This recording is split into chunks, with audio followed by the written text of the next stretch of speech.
ጃኒ በቅርብ በአንድ ቀን ጌም 8 ሚሊዮን የኢትዮጵያ ብር ዘግታለች።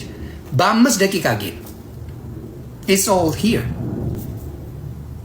የኢትዮጵያ ዶክተር ትናንትና ደግሞ ስሜታዊ ሆኜ ለተናገርኩት ነገር ያለብኝ ፈጣሪን ነው አይደለ? ፈጣሪን ነው ይቅርታ መጠየቅ ፈጣሪን ይቅርታ ጠይቄዋለሁ። እየተራብን ልንሰራ አልገባንም። ህይወት ስናድን ኖረናል። እኔ ዶክተር ነኝ። ያን ሁሉ አመታት አንገቱን ቆልምሞ ሌት ቀኑን ሰውቶ እድሜውን ገብሮ መጽሐፍ ስራ አንግቶ ሀቢባ በደንብ አዳም እንደው የፍልስጤም እናቶች ምን ሆነው ይሆን? ካላደረገልኝ ፈጣሪ የለም ሰይጣንን ነው ማመልከው 666 ነው መሆነው ብላ ለተናገረችው እኔ አልገባኝም። ፈጣሪን ያስፈራራችሁ ነው። ከዚህ ጋር ልጄ ተሰደበብኝ ብላ የእናትነት ፍቅሯ ከኢማኗ አገንፍሎ ወጥቶ የሱን መኖር እክዳለው እንዳለች ሁሉ ሌላ ሀገር ላይ ደግሞ ልጇን በየቀኑ እየገበረች ልጇ በረሃብ ፊት ለፊቷ እየሞተ ልጇ በቦምብ ፊት ለፊቷ እየተበታተነ አካሉ የአላህን ታላቅነት የምትመሰክር ታማኝ ባሪያ ነች። በሰሞኑን በሚዲያ ላይ የሚሰልሙ በሰሞኑን ከኩፍር ወደ እስልምና የሚመጡ ብዙ ነን ሙስሊም የሆኑ ሰዎች እስልምናን ሲቀበሉ ሙስሊሞች ማለት ነው። ሀገር ቤት አግብተው ማውጣት የሚፈልጉም አሉ። ሳዑዲም ዱባይም አሉ። ብዙ እህቶች ማግባት የሚፈልጉ በሲሪየስ ትዳር የሚፈልጉ ማውጣት የሚፈልጉ አሉ። ግን እሳ ምን ይላሉ? አሰላሙ አለይኩም ወራህመቱላሂ ወበረካቱሁ። ውድና የተከበራችሁ የዘር ሚዲያ ቤተሰብ እንደምን አላችሁልኝ? እኔ አለሁላችሁ። ዛሬም በድጋሚ ተመልሰን ተገናኝተናል። ዛሬም የተለያዩ ወቅታዊና አነጋጋሪ የሆኑ ቪዲዮዎችን ይዤላችሁ ተከስቻለሁ። ቤተሰቦቼ ሀቢባ ይቅርታ ጠይቃለች። በምን መልኩ ነው የሚለውን አብረን የምንመለከት ይሆናል። እዛውም በሀቢባ ቪዲዮ ዙሪያ ብዙ የተሰሩ ቪዲዮዎች አሉ፣ ብዙ የመልስ ምቶች አሉ፣ የምንመለከት ይሆናል። ቪዲዮዎቹም ደግሞ አስተማሪና ቁም ነገር አዘል የሆኑ በጣም የሚያስተምሩን ወደ ራሳችን ተመልሰን እንድናስተውል የሚያደርጉን ቪዲዮዎች ናቸው፣ የምንመለከት ይሆናል። እናንተ ብቻ እንደተለመደው እስከ መጨረሻ ቪዲዮውን ተከታተሉት። እንደዛውም ቪዲዮውን ላይክ በማድረግ ጀምሩ፣ ሰብስክራይብ አድርጉ። እስካሁን ሰብስክራይብ ያላደረጋችሁ ሁላችሁም ሰብስክራይብ አድርጉላችኋለሁ። ቪዲዮውን እስከ መጨረሻ ተከታተሉት። የዶክተሮቹ ጉዳይም አለ። ዶክተሮች ዛሬ 4ኛ ቀናቸውን ይዟሉ ስራ ለማቆም ወይ ደግሞ ስራ ለመልቀቅ። ይህንን በተመለከተ የምናነሳቸው ነጥቦች ይኖሩናል። በመጀመሪያ ቲክታክ ላይ ዞር ዞር ሲል የመጣልኝን ቪዲዮ ላሳያችሁ ቤተሰቦች። ይሄ ልጅ ክርስቲያን ነበረ፣ ሰለምቴ ነው፣ አግብቷል። ተመልከቱ እስቲ ይሄን ቪዲዮ። እናት ተጎራረሱ ታዲያ አላህ ያክብራችሁ። አሜን አሜን። አላህ ያክብራችሁ። በርግጠኝ እንደዚህ ልደት ምናምን ብዙ አክብሬ አላውቅም። ብዙም ኤክስፔክትም አላደረኩም። ለዛ ነው ምክንያቱም እኔ እንኳን ሙስሊም ሆኜ ክርስቲያን ሆኜ እኔ ልደቴን አክብሬ አላውቅም ያን ያህል ማለት ነው። ለልደትም ይሁን የተለየ ስሜት የለኝም ነበር። እንደዚህ እንደሰው ጉጉት ምናምን አላለ ያና ልዩ ቀን አይሆንብኝም ነበር። ያ ማለት የኔ የምትለው ጓደኛ ስለሌለ ነው። አዎ አሁን አግኝታል። አሁን ልጆች አግኝታል። አቀር ያላልኩት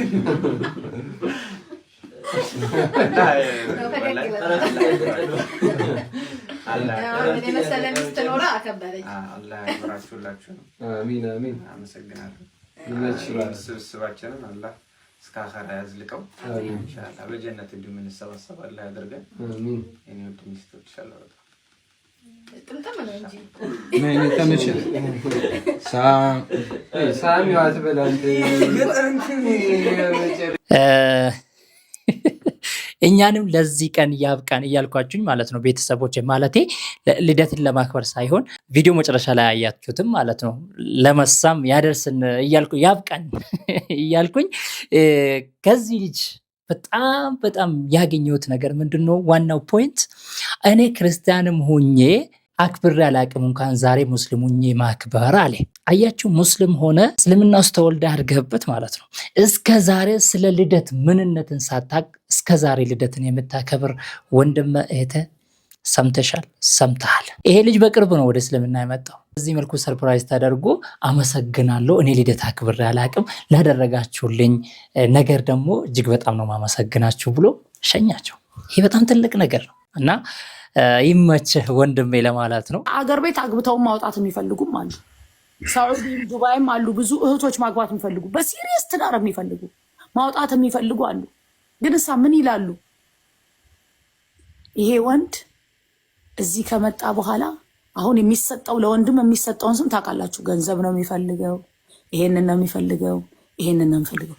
ሴቶቹ ደግሞ በዚህ ሰዓት ላይ ውጭ ዓለም ላይ ያሉትን ሴቶች ምነግራችሁ የሚፈልጉት የሚሰግድ ባል፣ ልጆቹን ቁርአን ማጥናት የሚችል ትንሽም ቢሆን የቀራ ኢማን ያለው አላህን የሚፈራ የመጀመሪያው የሚጠይቋችሁ ይሄንን ነው። ለምንድን እንደሆነ ታውቃላችሁ?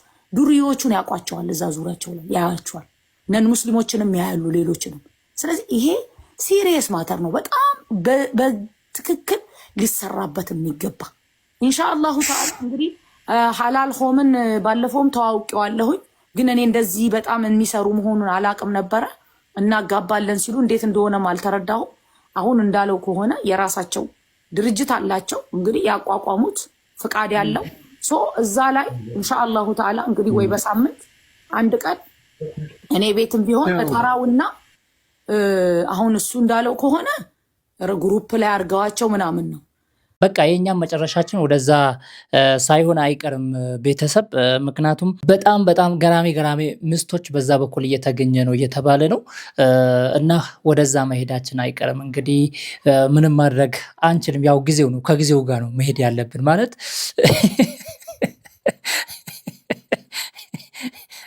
ከጊዜው ጋር ነው፣ ከወቅቱ ጋር ነው መሄድ ያለብህ። ወቅቱ ያመጣው ብለህ ደግሞ ሌላም ነገር ውስጥ እንዲገባ አይደለም። ለማንኛውም እስቲ አረብ ሀገር ሆናችሁ ወይ ሌላ ሀገር ሆናችሁ ማለት ነው በቃ ጥሩ ባል የምትፈልጉ አላችሁ።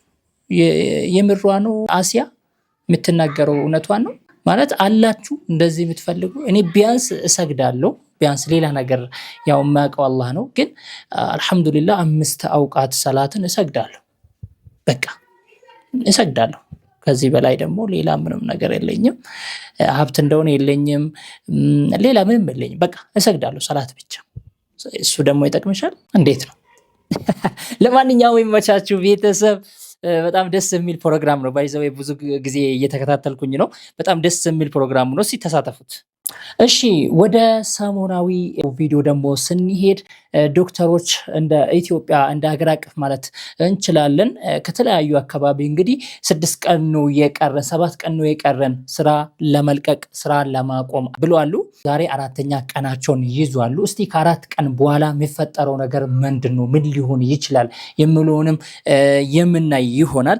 ነገር ግን እዚህ ጋር እስቲ ምን እያሉ ነው የሚለውንና አንዳንድ ሀሳቦችን እናነሳለን ማለት ነው። ቃል አልገባንም 12 questions are a matter of survival. 6 days left. 6 days left. እየተራብን ልንሰራ ቃል አልገባንም። ህይወት ስናድን ኖረናል። አሁን ግን የራሳችን ህይወት ማዳን ይኖርብናል። እየተራብን ልንሰራ ቃል አልገባንም። ያገንራ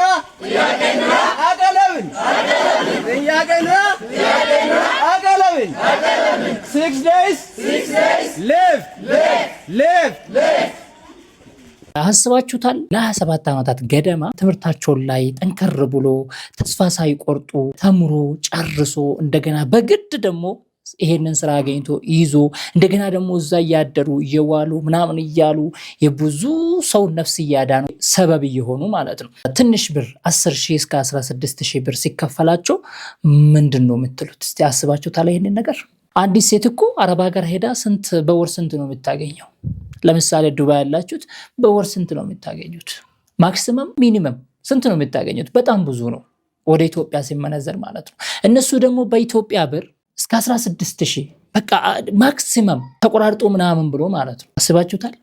ታዲያ ያስጫቸው እኔ እዚህ ጋር ማለት ነው ለ3 አይነት ሰዎች ደሞዝ ሊጨመር ይገባል። እስከዛሬ የተከፈላቸው ደሞዝ ፌር አይደለም ብዬ አምናለሁ። 3 አይነት ሰዎች።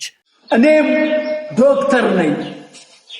ያን ሁሉ ዓመታት አንገቱን ቆልምሞ ሌት ቀኑን ሰውቶ እድሜውን ገብሮ መጽሐፍ ስራ አንግቶ ስንቱን ካልጋ ላይ አክሞ አስነስቶ ክቡር ያለው ዶክተር እንዴት እናያለን? የሚበላው አጥቶ ይሰማል ወይ መንግስት?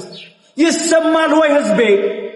ከደም ጋር አድሮ ከታመመ ውሎ የምታመጥ እናት ከምጧ ገላግሎ ስንቱን ከስቃይ ላይ ከአምላክ ጋር ፈውሶ ስንቱን ያዳነው ሰው ትንሽ አረፍ ሊል ቤቱ ተመልሶ ለእንጀራ ጎሎት ለቤት ኪራይ ጎሎት እንዴት ይታመማል? እውነት ለመናገር አልገባንም እንጂ እንደ ሀገር ያማል። አቦ ሁሉም ይቀር ለራሴ እኖራለሁ፣ እኔም ህይወት አለኝ ለቤቴ ሆናለሁ፣ ከዛሬ ጀምሮ ነጋዴ ሆናለሁ፣ ቲክቶከር ሆናለሁ ብሎ ያቆመለት የሀገሬ ዶክተር ምንድነው ምን ሆነው? እውነት ለመናገር በነገራችን ላይ እውነተኛ ታሪክ ይኸው ልንገራችሁ። ዶክተር ጓደኛዬ ስንት የተለፋበት ስንት የጠበቅንበት እንባ እያፈሰሰ እየተናነቀው ከሙያው ርቋል መኖር ሲከብድበት። ኋላ ይቆጨናል ችላ ያልንበት ለት የኋላ አድጌ ተምሬ ዶክተር ሆናለሁ ሚል ልጅ አጣንለት። ስለዚህ እላለሁ እናቴን አክሞ አባቴን አክሞ ወንድሜን አክሞ እህቴን አክሞ ሰው አድርጎ ያቆመኝ ሚስቴንም አዋልዶ ልጄን የሸለመኝ ቆስሏል አድፏል ሳይል መድኃኒት የሆነኝ የዶክተር ጥያቄ እስኪመለስ ድረስ ሙያዬ ባይሆንም ጥያቄው የሚገባኝ በቃ እኔም ዶክተር ነኝ። ይሰማሉ መንግስት። በነገራችን ላይ ይሄ ጥያቄ ፍትሃዊ ጥያቄ ነው። ባለስልጣንም ሆነን ተራውም ህዝብ ሆነን ሁላችንም እንታመማለን። ልጆቻችን የሚወለዱት በሆስፒታል ነው፣ በዶክተሮች እጅ ነው፣ በነርሶች እጅ ነው። ደስ ብሎት የሚያክም ሐኪም ነርስ ለመድኃናችን ዋስትና ነው። በዛ ላይ እስከ መቼ ድረስ ነው ባለሙያዎቻችንን ወደ ውጭ ሀገር እየሰደድን የምንቀጥለው? በቃ ማለት አለብን እኮ ዶክተሮች የኛው ናቸው የናንተው ናቸው። ስለዚህ ይሄ ቀን ጥያቄ ነው። ጥያቄያቸው ይመለስ፣ የሁላችንም ጥያቄ ነው። ጥያቄው እስኪመለስ ሙያዬ ባይሆንም በቃ እኔም ዶክተር ነኝ። እንግዲህ እነኚህ ዶክተሮች እንደ ማንኛውም ሰው ቲክቶከር ሆኖ 8 ሚሊዮን ስንት ሚሊዮን ወይ ዩቲዩበር ሆኖ ብዙ ብር ማግኘት አላቃታቸውም፣ አልተሳናቸውም። ጃኒ በቅርብ በአንድ ቀን ጌም 8 ሚሊዮን የኢትዮጵያ ብር ዘግታለች። በ5 ደቂቃ ጌም it's all here። የኢትዮጵያ ዶክተር እድሜ ልኩን ቢሰራ የማያገኘው ብር በ5 ደቂቃ ሰርጀሪ ሳታረግ ምን ሳታረግ ጃኒሻ የምንወዳት እህታችን 8 ሚሊዮን ብር ዘግታለች። 5 minutes። ጥበብ ሲኖርህ ገንዘብ የማግኛ መንገዱ is very simple።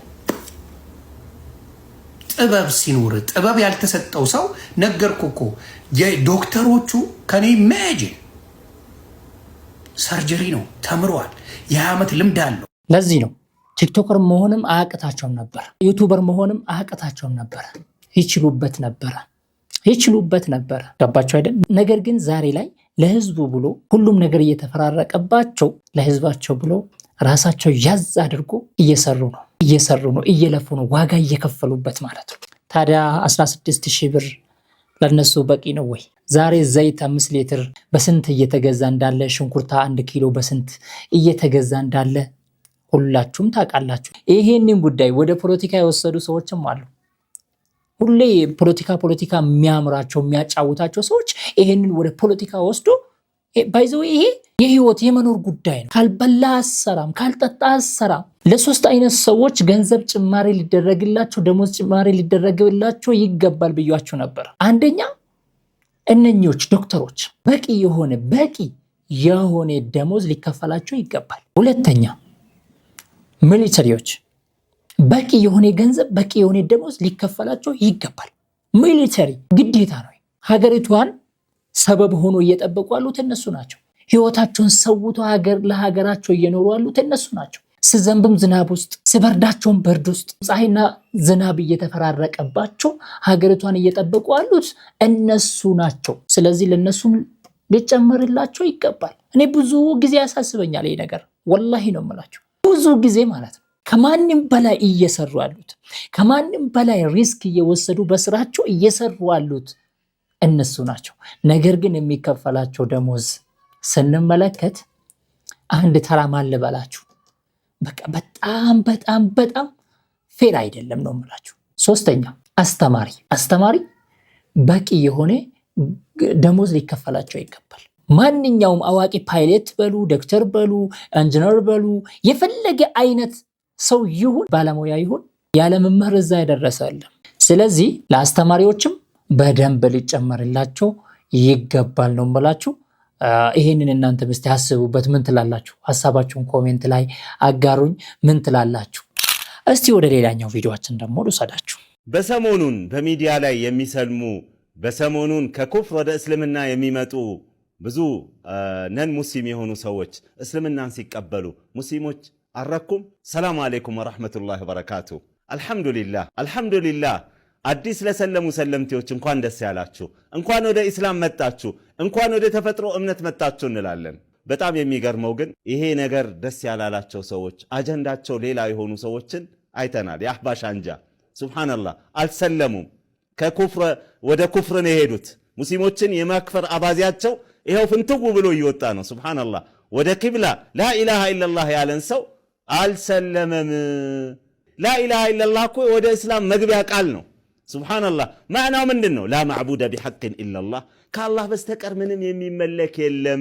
ጣዖት አይመለክም፣ ነቢይ አይመለክም፣ ወልይ አይመለክም። በሐቅ የሚያመልኩት እሱ ብቻ ነው ብለው ከመሰከሩ በኋላ አይ ከኩፍር ወደ ኩፍር ነው የመጡት የሚሉ ሰዎች አጀንዳቸው ሌላ እንደሆነ ልናቅ ይገባናል። እነዚህ አህባሾችን ሁላችንም አንቀረን ልንተፋቸው እንደሚገባ ነው መክራችሁ። ሱብሃንአላህ ሙስሊም የሆነን ሰው ላኢላሃ ኢላላህ ያለን ሰው እንዴት ካፊር ይላሉ? ይኸው ማንነታቸው ወጥቷል ማለት ነው። ስለዚህ ልንጠነቀቃቸው ይገባል። አንድ ሐዲስ አስታውሳቸዋለሁ። እሱም በስህተት በነቢዩ ሰለላሁ ዐለይሂ ወሰለም ጊዜ የተሰራ ነገር ነው። ኡሳማ ኢብኑ ዘይድ እናውቀዋለን። ታላቅ ሰሃቢ ነው። የነቢያችን ሰለላሁ ዐለይሂ ወሰለም በጣም ይወዱት ነበር። አባትየውም ወዳጅ ነው፣ ዘይድ ኢብኑ ሐሪሳ። ለዛሊከ ኡሳማን በጣም ይወዱት ነበረ። አንድ ማዕረካ ላይ ያው አንድ ብዙ ሙስሊሞችን የገደለ ሰው አይቶ አነጣጥሮ ደረሰበትና ከዚያ በኋላ ምንድን ያደረገው ልክ ሊገለው ሰይፉን ሲያወጣ ያ ሰውዬ ላኢላሃ ኢላላህ ሙሐመዱን ረሱሉላህ አለ። ላኢላሃ ኢላላህ አለ። የዚህን ሰዓት ላይ አልተወውም፣ ገደለው። ይህ ነገር ወደ ነቢያችን ሰለላሁ ዐለይሂ ወሰለም ደረሰ።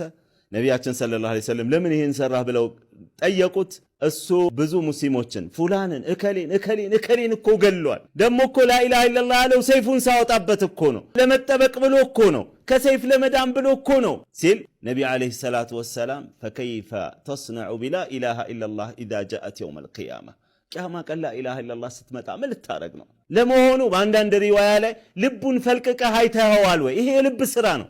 እኛ የምንከተለው ቃለ አላህ ወቃለ ረሱሉሁ ወቃለ ሰሓባ። ይሄ ነው ዒልም የሚባል። አቅልን ተከትሎ ይሄኛውም ይሄ አይገባውም እንደዚህ አይደለም እያሉ ከአላህ የበለጠ ስለ አላህ እናቃለን የሚሉ ሰዎች አህል ሱና ወል ጀማዓ ለአላህ የሚያሰብቱትን የሚያረጋግጡትን ነገር ማስበት የማይፈልጉ ሰዎች በል እንደውም ትክክለኛውን ነገር ያጸደቁትን ካፊር ናቸው የሚሉ በአንደበታቸው የሚናገሩ ሰዎች በዝተዋል።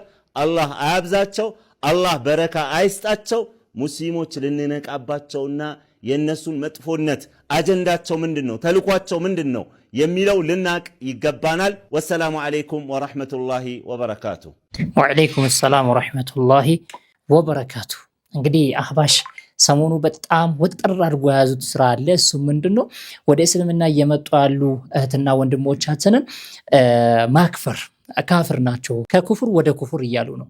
ከኩፍር ወደ ኩፍር እያሉ ነው። እስልምናን ከፈለጋችሁ በእኛ ስለሙ እያሉ በጣም የሚያሳፍር በጣም የሚገርም ማለት ነው። ይሄ ማለታችሁ ደግሞ በእኛ ስትሰልሙ ቀብርን ታመልካላችሁ፣ ሼኸና ኤክሌን ደግሞ ሲቸግራችሁ ትጣራላችሁ፣ ድረሱልኝ ትላላችሁ። ይሄ ደግሞ በእኛ ስለሚበቃ አላህም ደግሞ ሱብሓነሁ ወተዓላ መውጁዱን ብላ መካን አላህ በሁሉም ቦታ የተገኘ አምላክ ነው ወይ ደግሞ የሚገኝ አምላክ ነው። የትም አለ፣ ሽንት ቤትም ብገባ፣ ክችንም ብገባ፣ የትም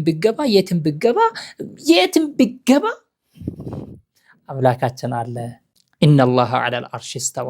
አላህ ሱብሓነሁ ወተዓላ በቁርአኑ ቁጭ ያደረግልን ነው የምንቀበለው። የምንቀይርበት ተሐዊል የምናደርግበት ምክንያት የለም። አላህ ራሱን ካስቀመጠበት ቦታ የምናወርድበት ምክንያት የለም። እንግዲህ እንደዚህ እያሉ አይ ሙስሊም አልሆናችሁም ከኩፍር ወደ ኩፍር ነው እያሉ እንግዲህ ብዙ ሰዎችን ግራ እያጋቡ ነው የሚገኙትና በዚህ ዙሪያ ሊሰራበት የሚገባ ነገር ነው። እኛ ክርስቲያኖችን ብቻ ሳይሆን እነሱንም ጭምር ለማዳን ነው ስራችን፣ እነሱንም ጭምር።